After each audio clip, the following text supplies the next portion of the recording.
కౌగిలే కాపురం కాదులే పిచ్చి తల్లి, మల్లెలా మంచమే మందిరం కాదు చెల్లి, తేనెతో దాహము తీర్చదే నాడు పెళ్ళి,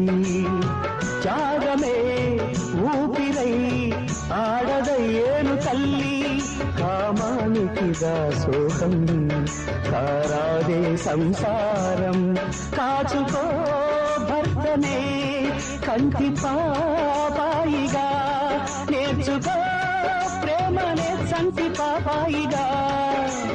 మన్నించేది మనసిచ్చేది మగడే సోదరి, సంసారం ఒక చదరంగం, అనుబంధం ఒక గుణపాఠం.